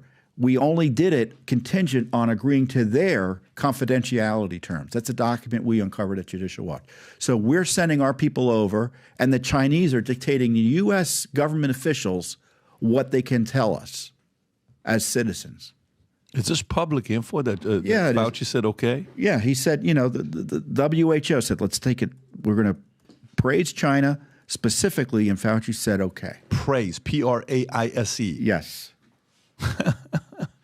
Wow. Okay. So again, going back to it, where's the level of accountability? What do you think will happen? Trump's in. Let's say Trump is in. Okay. Is there going to be anything that you think will be followed up on this case on what happened in 2020 with China? I don't. I think because of the intel side of it, I think there'll be some hesitancy on the people who would be doing it to actually ask those tough questions.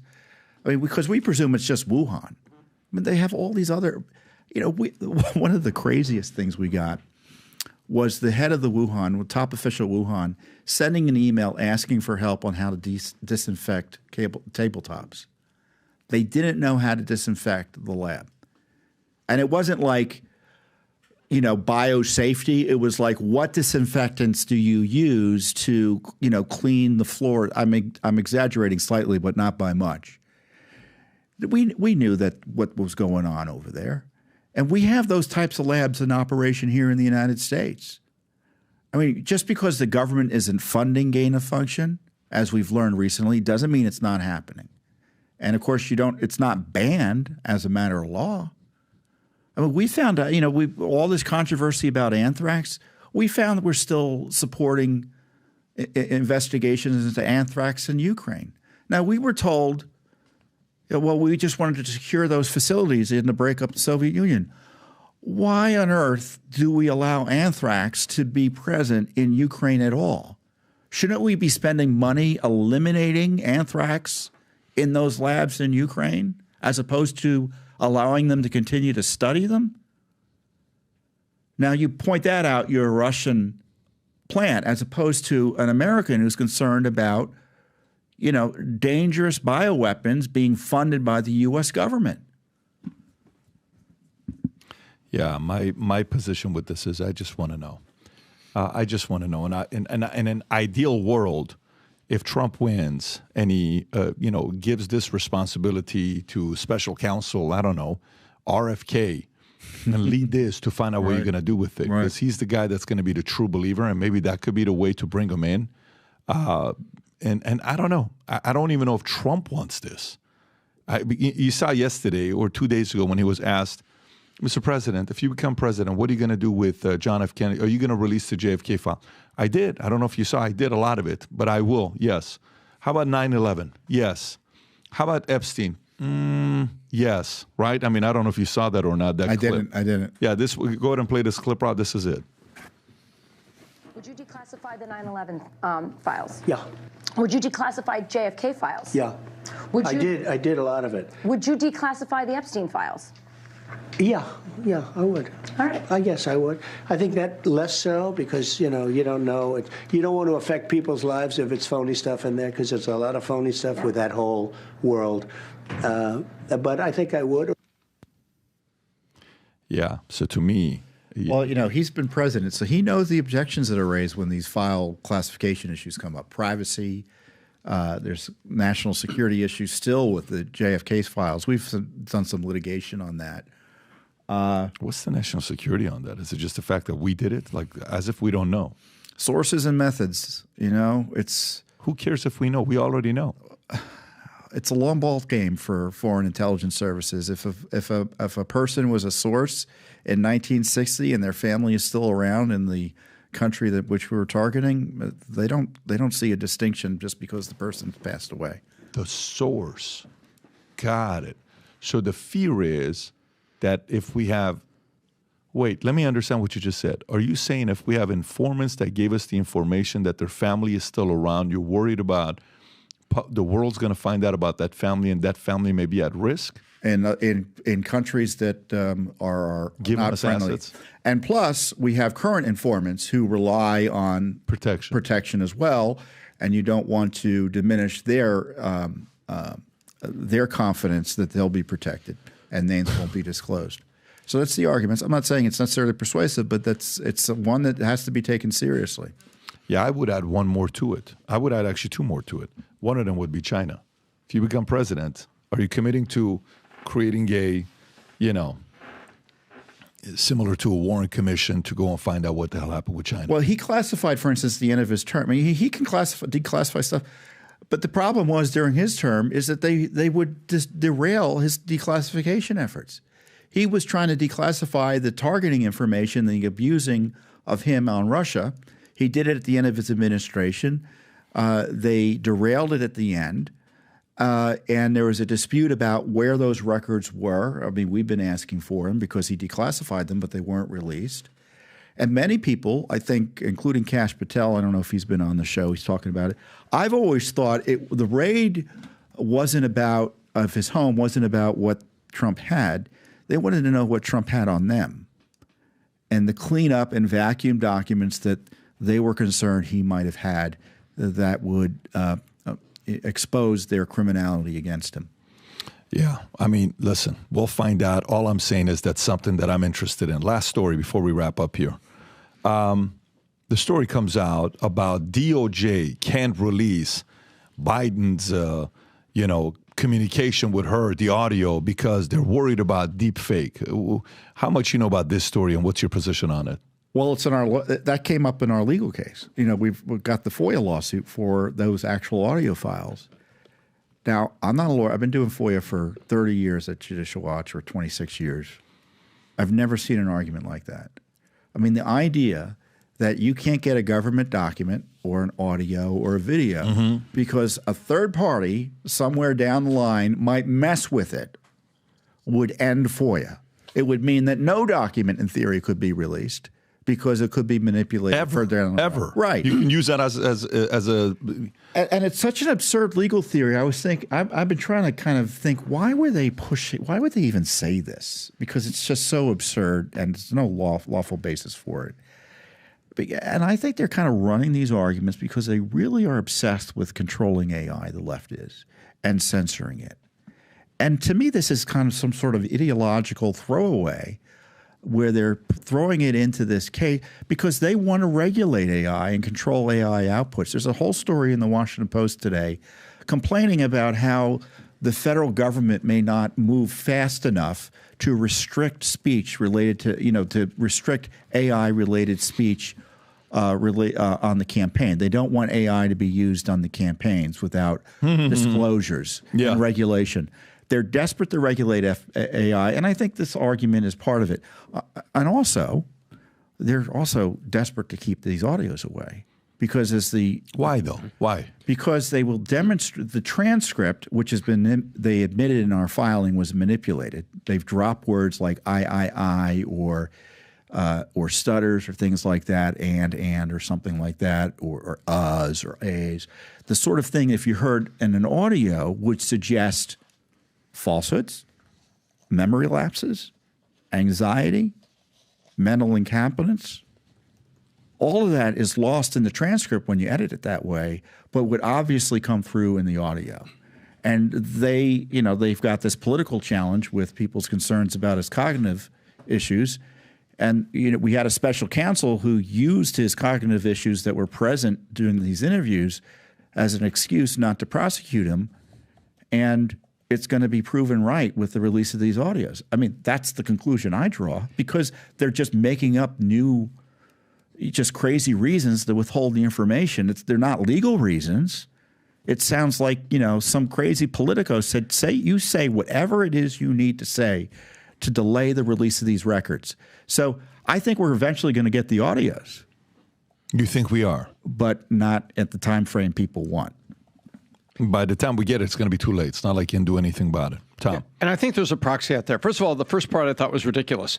We're not releasing the audios because someone could tamper with them or use them as source material to create deep fakes.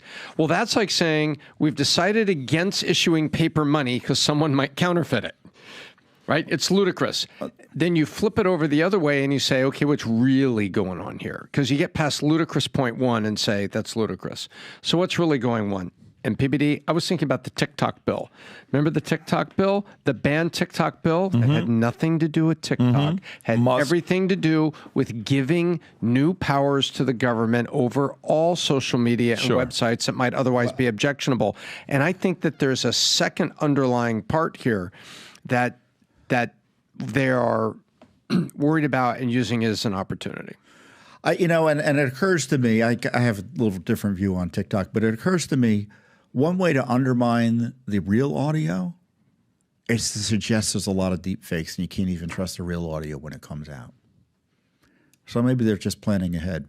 Let me tell you, that is a strategy you're going to hear used by everybody for decades to come, okay? Was that you on the phone, babe? No, that's a deep fake audio. That wasn't me. That was somebody else. Was that you on it? Wait, no. I would never. That's not me. Somebody else did that, right? It's not even my recording calling.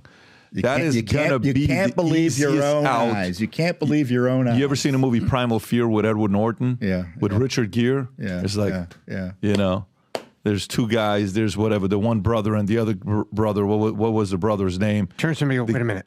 Yeah, How did you know? How did you know? He starts clapping the beloved Archbishop Rushman with the video of him and the girl and all this stuff. Yeah, he didn't do it. The brother did it. But to me, that can be used so many times. They're going to be using this as well.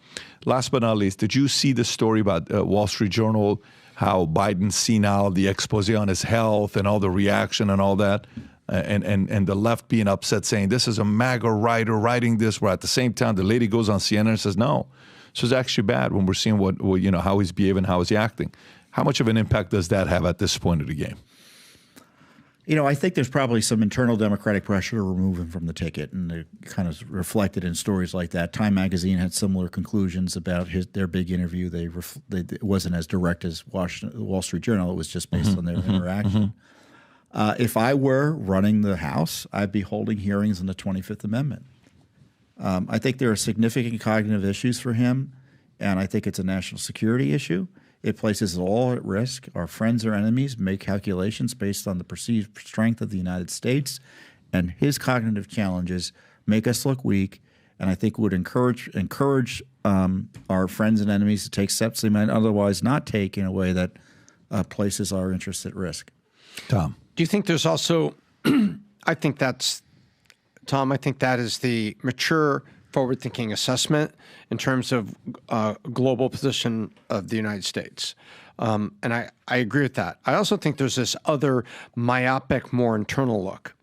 And I think there's a group of Republicans that don't want to touch the 25th because what they don't want is Kamala Harris, number one. But number two, what they don't want is Gavin Newsom to emerge at the convention because he's a more formidable opponent. I think they want Biden as the opponent, that they're the ones that are with the more traditionalist Democrats that want to keep Biden, the allies that he does have, because there's certainly the squad and a group in the Democrat Party that are maintaining, they're being sort of muted, but absolutely want it. Last week, the story was, everyone calm down, we're not going to replace him. You remember that? It was Dems talking to Dems. So I tend to think that there's a group of Republicans in there that don't want the dominoes to fall in such a way that Gavin Newsom, it shows up at the convention. And by the way, that's just my thinking, but I'm impressed with you. So do you think I'm wrong? That's a fair analysis. I think that there are probably a lot of Republicans who want Trump, who want Biden on the ticket because they think he's the most easily beatable. I don't know if that's persuasive. I always go back. I'm a Republican nominally, but I'm not a Republican in my approach on policy. My view is, what is the right thing to do? And we have a crisis with Biden behaving and acting as he is, and that's got to be addressed in a substantive way. And now, some might say, and to be fair, well, the one way to address that is through the election process. And this would be too disruptive. If you're worried about the way America looks now, you don't want to get into a fight about the 25th Amendment. It will make us look even weaker. So just wait for the election. So, look, these are tactical issues, I understand, but I think we need to acknowledge it's a crisis. I want to show you this video and we'll wrap up. Watch this video here. I agree. This is the lady from Wall Street Journal, okay, after the claims about Biden's mental fitness on CNN. Go for it, Rob. Is one of the two reporters on the byline of the story, and she's with us now. Siobhan, thank you so much for being with us. This story obviously is making a lot of waves, as you know. The headline, behind closed doors, Biden showing signs of slipping. What does slipping mean? And is the picture that is painted here different from what voters are seeing in public? The picture that's being painted here is one of a president who, behind closed doors, is very much the same as what you see in public. Somebody who has good days, good moments, but also bad days and bad moments. And the reason that's significant is the White House position has been that if only you could see the president behind closed doors, if only you could see what we see, he's absolutely sharp as a tack. And so this aims to find out, well, what is the president like behind closed doors? It's what's happening there, different from what the public sees. And the answer is not very much. Siobhan, you write that most of those who said that's not what they want to hear. Poorly were Republicans, but you noted that some Democrats said that he showed his age in several exchanges. Not to repeat Brianna's question, but I'm wondering what showed his age entails, because there are several instances in the piece where different encounters can be read different ways, and people came away from meetings with different impressions of what happened. So I'm wondering how you navigated that in your reporting. So it's fair. That is very, very tricky terrain. But we focused on 3 meetings in particular all over the course of the past year. And there were things like mumbling, speaking in such a low voice that people could only hear every other word or couldn't understand what he was saying. This over-reliance on note cards, using note cards to make what were very obvious points and using them in ways that affected the spontaneity of the conversation. Having a loose command of the details. Things like in the Ukraine meeting we talked about in January of this year, using note cards to make the point that Ukraine aid needed to be on the table when everybody in that room, by and large, agreed that Ukraine aid needed to pass. That wasn't the question. The question is, how do we do this quickly? And so it is the preponderance of the detail that we gathered that led to that headline. Wow. Doesn't get worse than that, by the way. That's CNN right That's there a for you. pretty wicked answer. Yeah, not wicked. I mean, and by the way, she seems very reasonable and straight up. So we all saw Fauci testify this week. Mm-hmm. Fauci's 2 years older than Biden. Compare and contrast Fauci's cognitive competence with Biden. It's not about age. He's facing age-related cognitive decline that's readily apparent. He's at the D-Day ceremonies this week, further embarrassing the country. You know, and as I keep on saying, there's a national security interest in ensuring that the president is up to speed and is capable. And, you know, Trump's of a similar age. He's not that much younger, but, you know, it's clear Trump's with it. And by the way, this happened earlier today. I don't know if you saw this with the president and Jill, and he was with Macron and his husband. I'm sorry, his wife. And they're going through the whole thing. You know, watch what happens here, Rob, if you can play this clip.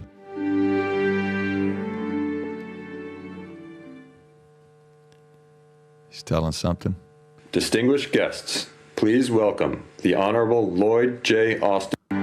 No, but do you have the clip of him walking away, Rob? That's the one. Is he trying to sit down? Oh, you have to see what happens right here. So he leaves. Then Macron is like, what am I supposed to do? And Macron is the one, because today's D-Day, right? So Macron is going and shaking hands with those who served, and Joe and Jill have walked away from the whole thing. Watch this.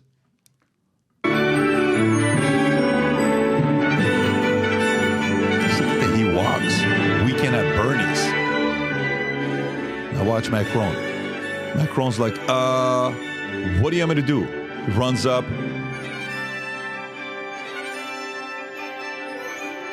Thank you for being here. Thank you for being here. Thank you for your service. That's supposed to be Joe Biden doing that. Those are the not Macron. Macron's not our president. Those are Americans. Look at this. Yeah. They want that from the president. Yeah, this is the last of the D-Day invaders wearing their medals, wearing their hat, certifying their area of service. Yeah. They were supposed to have their hands shook by the President of the United States, the Commander-in-Chief, who walked away, and the President of France is doing his best with very official music playing to go along and honor them. You could do an entire show of videos like that. Yeah. So it's not even a controversial point. But that's just today, though. That's today. I'm just giving you the latest. Yeah. Anyways, appreciate you for coming out, gang. We're gonna put the link below for Judicial Watch if you want to go learn more about what Tom does. You'll find all the material on their website. It'll be in the chat, the description, all of it for you to learn more. Tom, once again, thanks for coming. I appreciate your work. Thank you. Appreciate it. Yes. Good take meeting care. you. Likewise. Bye bye.